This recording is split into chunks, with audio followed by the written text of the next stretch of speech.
decimos en palabra de campo, altas temperaturas para el día de hoy también, ¿eh? Máxima de 37, mínima de 25. Las mínimas están muy pero muy altas durante este fin de semana. Y lo que vamos a tener también durante los próximos días es otra vez calor. Calor y más calor, al que ya evidentemente nos estamos acostumbrando. Vamos a ver cómo llegamos hasta el miércoles, jueves, que va a ser uno de los últimos días con temperaturas tan altas, por encima de los 30 grados las máximas, hasta que nos empecemos a reacomodar. Quizá tengamos cerca del jueves, viernes, algún alivio con lluvias, pero bueno, eso todavía es bastante promisorio. Cambiamos de tema y hablamos de la votación del día viernes. Se aprueba en general finalmente la ley Ómnibus, se va a discutir artículo por artículo la semana que viene, entramos en un cuarto intermedio hasta entonces, y claro, durante estas horas también es el tema en cuestión, es el tema de la política, es el tema de la economía y va a seguir siéndolo durante mucho tiempo, porque cuando empieza a discutirse esto artículo por artículo va a ser un nuevo comienzo, un capítulo más, que después va a tener sus propios capítulos en el ámbito del Senado de la Nación. Para hablar de todos estos temas, ya al mismo lo convocamos a nuestro analista político, Sebastián Dumont. ¿Cómo estás, Seba? Buen día. Hola, Dani, ¿cómo estás? Buen día, un saludo para todos. Qué manera de trabajar, me imagino, ¿no? Atentos, sí, y sobre todo porque, bueno, se fueron mezclando situaciones, ¿no? Por un lado, larguísimo debate, partido en dos cuartos intermedios, y después obviamente la tensión en la calle, ¿no? Que se dio sobre todo el miércoles y el jueves. Sí. Fue una experiencia en el sentido de observar que la construcción de mayorías en un gobierno que arrancó diciendo tener el apoyo, indudable de la mayoría de los argentinos, es un apoyo, lo hemos hablado varias veces aquí, consagrado a partir del balotaje, pero la conformación legislativa se dio en otro contexto, se dio en las elecciones del 22 de octubre, y por eso el oficialismo estuvo obligado a negociar, por más que en algún momento el presidente Milei dijera no se negocia nada, se atienden sugerencias, efectivamente el Poder Ejecutivo negoció, y por eso alcanzó a dar un paso. Todavía este tema no está terminado, no está cerrado, acá no hay media sanción. La aprobación del viernes en general de 144 votos a favor y 109 votos en contra, fíjate que no hubo ninguna abstención. Los votos que faltan en definitiva para completar los 257 diputados son porque estuvieron ausentes, no porque se abstuvieron.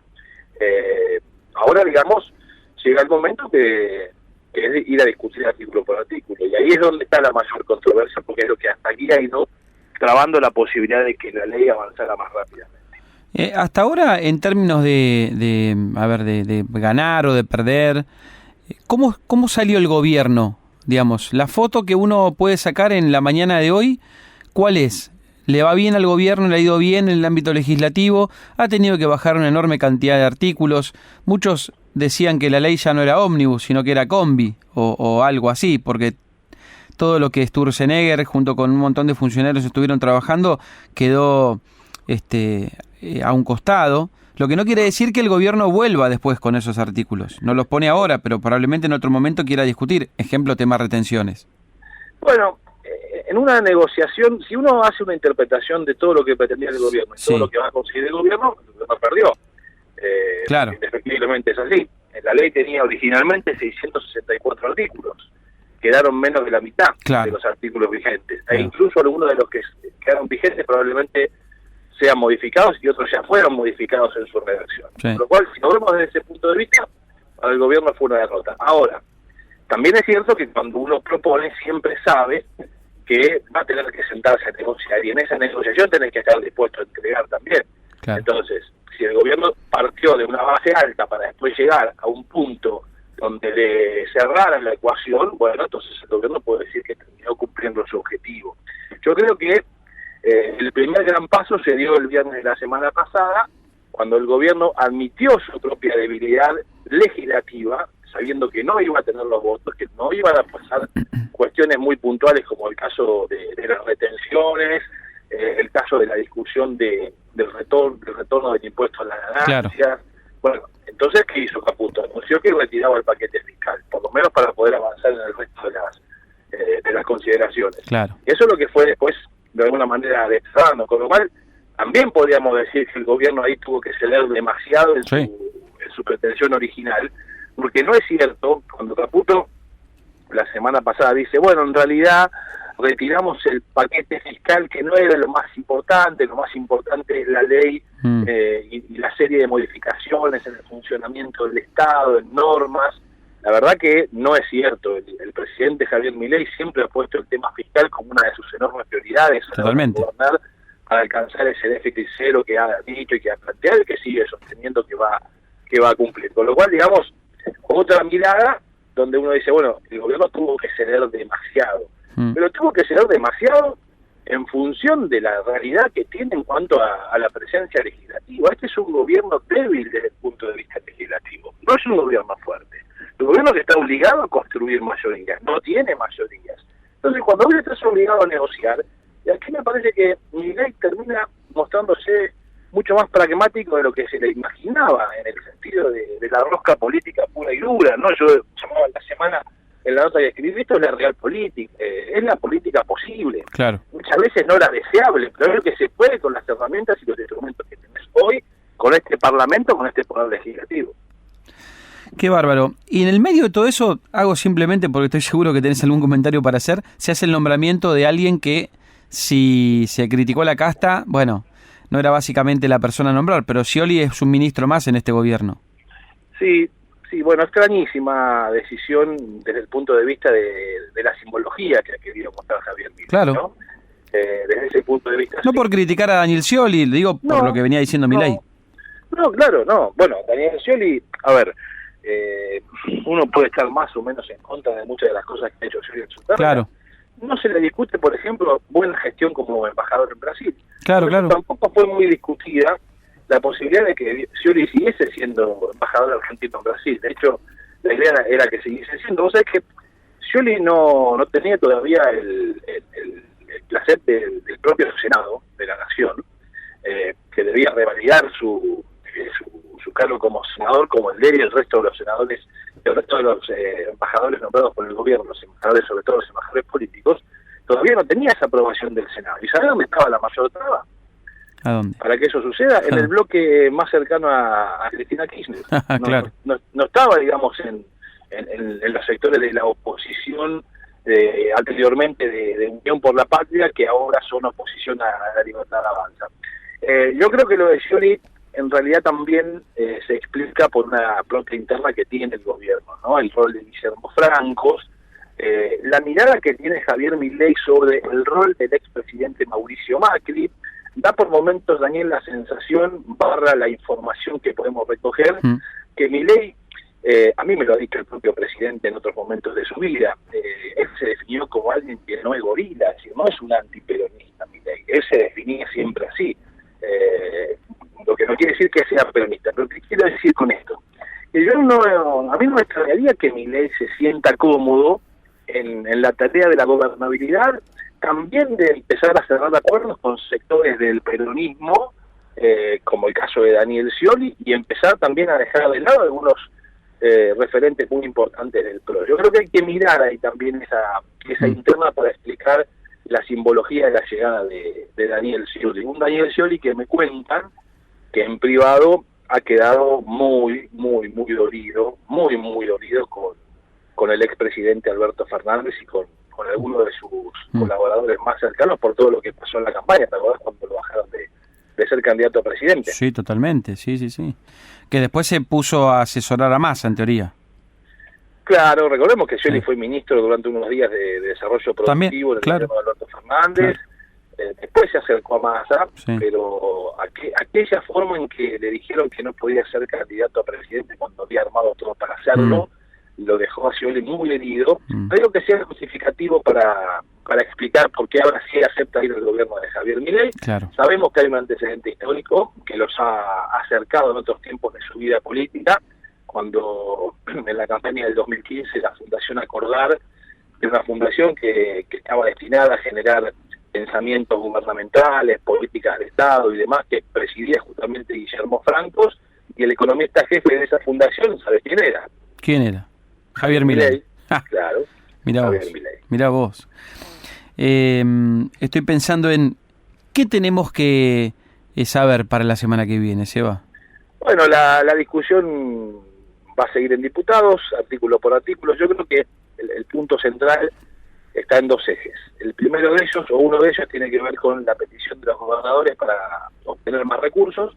Los recursos hoy son escasos, lo ha dicho el presidente de la República. De hecho, se están viendo incluso en las estadísticas cuando se da la información sobre las transferencias a las provincias por fuera de la coparticipación, prácticamente se han reducido a cero.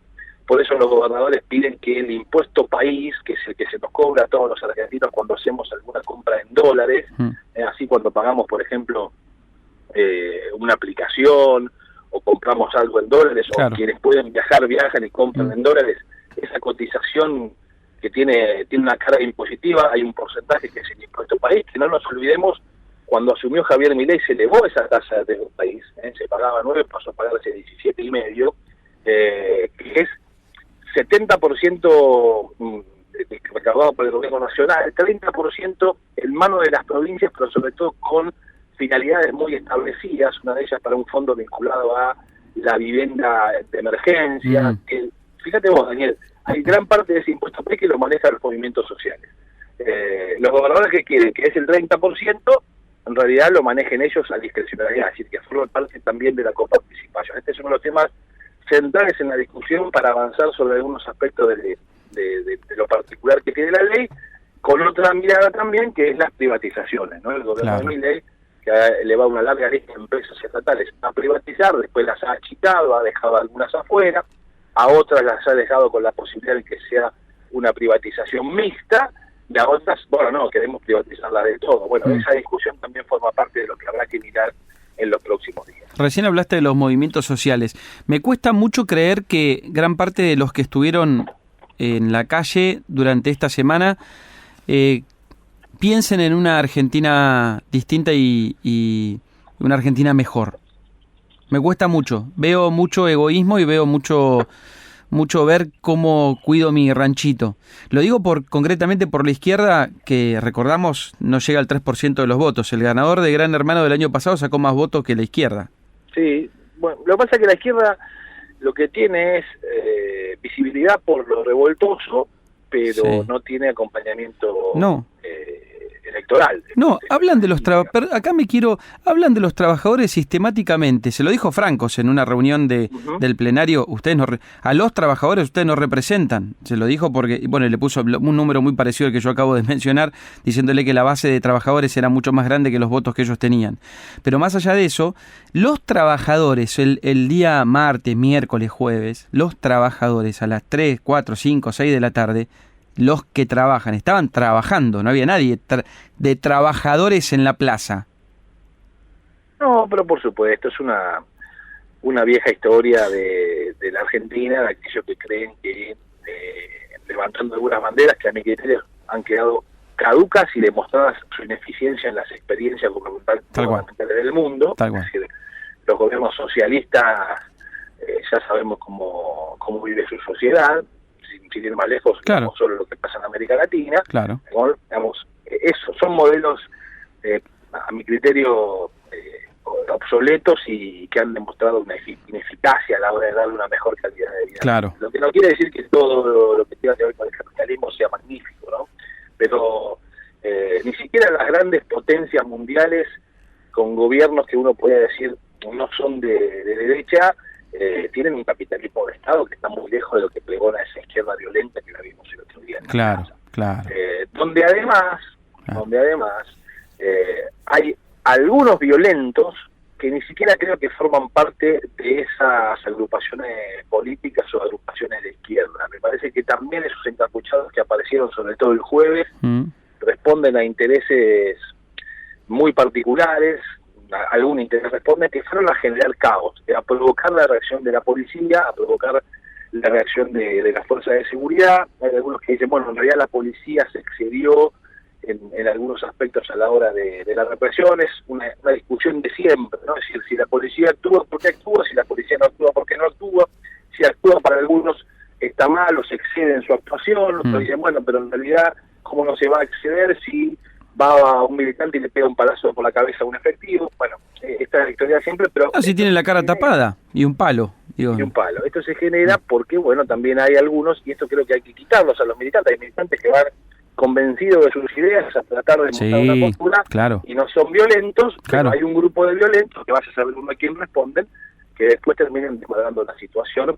Yo creo que con el objetivo de instalar la otra discusión, que es la discusión, ojo que este es un gobierno que viene a reprimir a los trabajadores, viene a reprimir al pueblo, y que va a imponer sus ideas liberales a partir de los cachiporrazos en las cabezas. Qué difícil, ¿eh? Va a ser un 2024, si así arrancó y tenemos sesiones extraordinarias, va a ser un 2024 duro. Y como el clima que tenemos ahora. Tal cual, sí, tal cual. Muy caliente. Tal cual. Bueno, entre todo esto, encima Boca no le pudo ganar a Sarmiento de Junín, ¿no? No, arrancó el campeonato con 2 empates, 0-0 con Platense, 1-1 con Sarmiento. ¿Qué le está pasando a este equipo de Hernández, ¿no? ¿Se llama Hernández? Martínez. Martínez. No lo sé. Bueno, está en formación. Yo no veo cosas muy distintas a lo que hacía Boca hasta diciembre del pasado. Nosotros ganamos 2 partidos seguidos, Seba. O sea, yo estoy en mi mejor momento. Independiente está muy bien. Bueno, me parece que también hay que seguir de cerca el Tevez entrenador, ¿no? Sí, claro, sí, seguro. Totalmente. Si bien tiene poca experiencia aún, sus partidos en Rosario Central y ahora en Independiente, me parece que puede ser un fenómeno interesante el Tevez como entrenador. Sí, mi respeto, es un tipo que tiene calle y que tiene sus valores bastante bien concentrados. El otro día hablaba de lo que pasa en la realidad, ¿no? Cosas que a veces la gente olvida. Los chicos que van a jugar al fútbol, algunos, él trataba de explicarles unas cuestiones técnicas y no sabían sumar. Claro, bueno, Tevez, el problema a veces es que todo en la Argentina se lleva hacia la arena política, ¿no? Entonces, si Tevez dice, bueno, a mí me parece que Milei puede cambiar las cosas, porque Tevez es de Macri, entonces se juega para Macri. Bueno, digamos, a veces hay que separar esas cosas, ¿no? La opinión con lo que después es el trabajo y el resultado del trabajo, en este caso como entrenador de fútbol. Tal cual. Jugarlo como entrenador de fútbol, después, como argentino puedo opinar lo que quiera. 100%. Que siga ganando y ojalá que vuelva el triunfo tu querido Boca. Seba, un abrazo. Bueno, ojalá. Buen fin de semana para todos. Igualmente. Igual. Sebastián Dumont, nuestro analista político, aquí en Palabra de Campo. Nos hemos permitido además charlar un poquito de fútbol, que es lo que más nos gusta y nos apasiona, después de una semana que ha sido sumamente caliente, pero no lo digo fuera de broma, solamente por el tema climático, lo digo realmente porque fueron discusiones muy intensas dentro del Congreso, fuera del Congreso, y uno se da cuenta de que si esto está arrancando así, bueno, va a ser claramente un 2024 sumamente complejo. Desde el punto de vista político y también desde el punto de vista económico, no va a ser un año muy simple. La inflación del 30% en diciembre, del 20% en enero, y lo que se avisora para la inflación de cómo sigue todo en este mes de febrero que acaba de comenzar, bueno, uno dice, pucha, va a ser un año que vamos a tener que ver de qué manera lo terminamos afrontando, porque los recortes de todo lo que se habla en el ámbito legislativo, la verdad es que a todos los que lo están discutiendo no les cambia la vida, pero a todos los que estamos del otro lado del mostrador sí.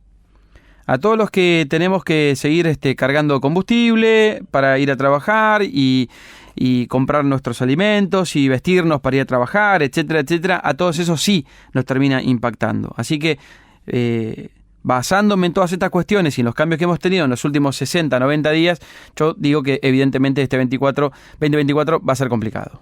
Estás escuchando Palabra de Campo. Palabra de Campo. Con Daniel Aprile en Radio 10.